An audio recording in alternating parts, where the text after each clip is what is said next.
Graça e paz a você, meu querido discente aqui do nosso curso Pregadores em Chamas.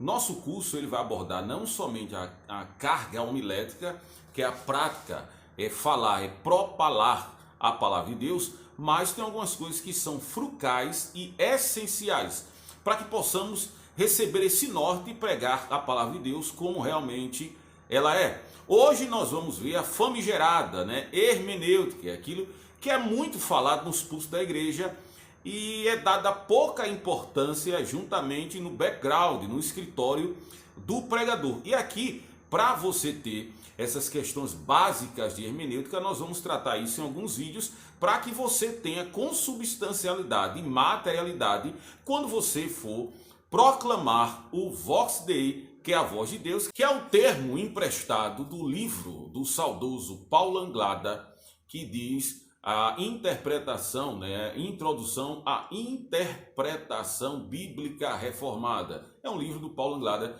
que é muito utilizado dentro dos seminários reformados, até mesmo dentro da ambiência pentecostal, dentro aqui desse Brasil tupiniquim. Então vamos ver o que é hermenêutica. Bem, eu coloquei algumas questões aqui, essas terminologias são minhas, esse conceito, essa teorética, é baseada naquilo que a gente já estuda até um certo tempo. Eu que sou professor também da área de hermenêutica, em alguns seminários dos quais eu leciono, que é de suma importância. Veja, hermenêutica é majoritariamente, essa expressão majoritariamente é que todos os teóricos que tratam a questão da hermenêutica, o primeiro livro dentro do protestantismo que tratava literalmente a questão da interpretação, da ciência da interpretação bíblica, é a arte de profetizar, de William Penix, um puritano do século XVI. Alguns outros também tem Koekiner, o livro A Hermenêutica do Espírito, tem um livro também muito bom, A Espiral Hermenêutica, de Grant Osborne, A Tríade da Hermenêutica, que é de Andreas Kontenberg, e outros livros que Royzuk também, que é um livro muito conceituado, que trata as questões da hermenêutica como ciência da interpretação. Eu digo majoritariamente porque nós estamos assentados nos ombros dos gigantes para não cometer erros crassos.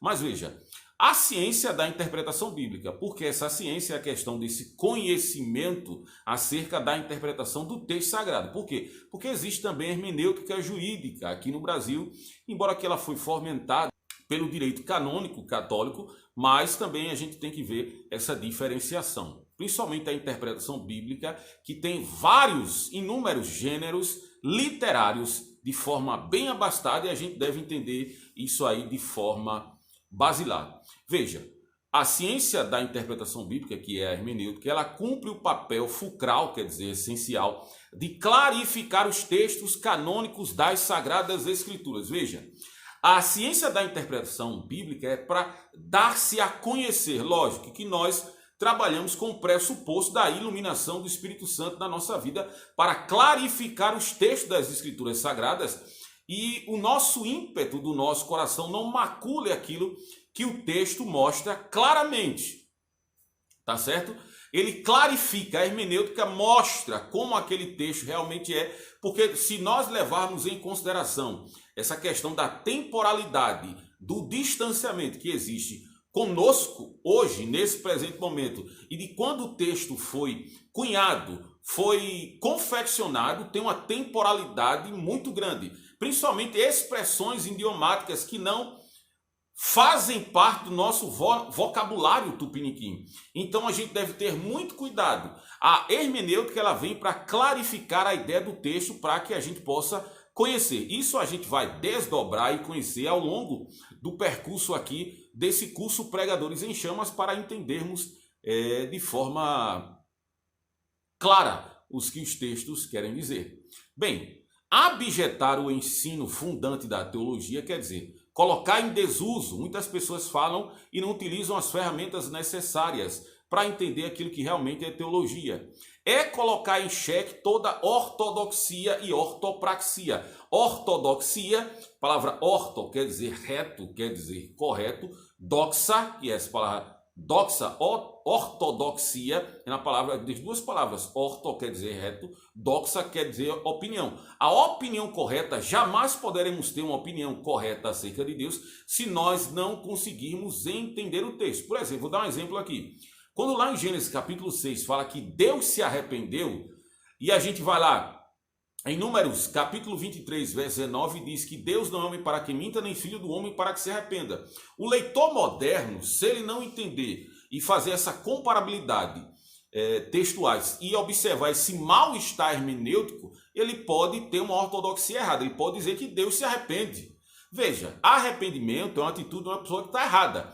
Se Deus está dizendo na sua palavra que ele se arrependeu, logo Deus pode errar. E se Deus pode errar, eu posso ter uma configuração errônea acerca de Deus e acerca dos projetos redentivos através da história da salvação, que em alemão é Erstgesenkirchen, bem trabalhado por Oscar Kuhlmann. Veja, ortodoxia quer dizer opinião correta. Orto quer dizer reta. Por exemplo, a palavra ortodontia. Você vai no ortodentista para deixar os seus dentes de forma correta. A ortodoxia é o conhecimento correto acerca das coisas de Deus. E a ortopraxia quer dizer a praxe, né? A prática correta.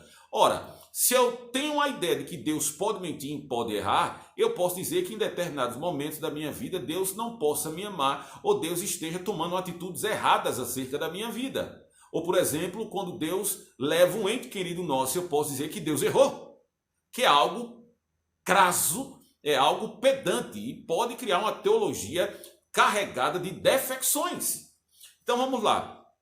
Pois, como conheceremos os conceitos de Deus? Ou como colocaremos em prática? Isso é uma pergunta.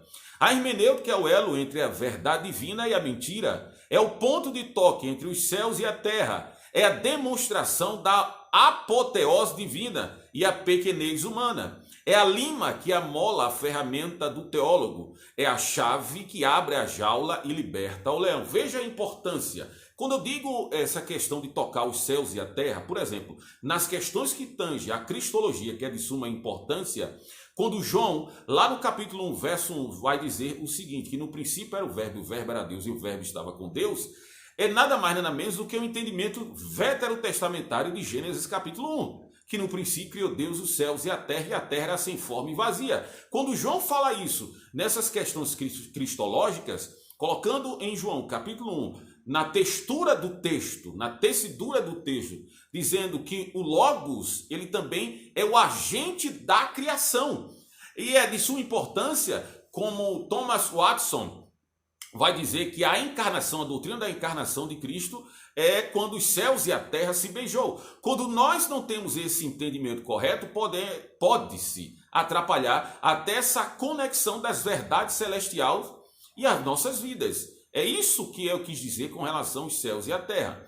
Veja, a demonstração da apoteose divina e a nossa pequenez humana. Por isso que John Calvino vai dizer, logo na propedêutica e no exórdio das Institutas, ele deixa claramente o que realmente é a teologia. A teologia nada mais é do que mostrar quem Deus é e quem nós somos. E existe um distanciamento considerável, infinito, imutável, entre eu e Deus. Eu sou falho. Por que Calvino está dizendo isso? Calvino está dizendo isso devido ao humanismo que existia muito grande na época medieval, principalmente ele como reformador de segunda geração, essa glamuralização do homem.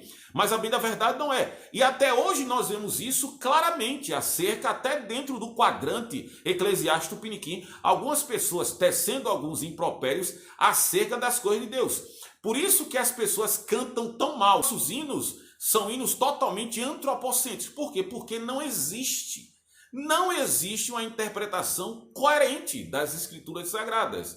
Veja, é a lima que amola a ferramenta do teólogo. Por quê? A lima ela serve para amolar e o mecânico, as pessoas que trabalhem com determinadas ferramentas, elas não possam falhar no momento certo. Essa analogia, ou anagolution principes, que a gente já falou em outros vídeos, é para que o teólogo ele amole a sua ferramenta da melhor maneira possível, o seu conhecimento e passar para as pessoas de forma clara, objetiva e diretiva as verdades celestiais. É a chave que abre a jaula e liberta o leão, porque Norman Geisler vai dizer que quando a Bíblia é exposta de forma coerente, é quando se abre a jaula do leão e ele vai atacar. Por isso que nós devemos ter esse conhecimento fulcral, basilar, naquilo que tange as questões da hermenêutica. Eu espero que você possa dar continuidade a este curso e, com o passar do tempo, nós vamos colocar determinados textos para abordarmos e você vai prestar atenção, porque realmente é de suma importância para o pregador em chamas entender as escrituras sagradas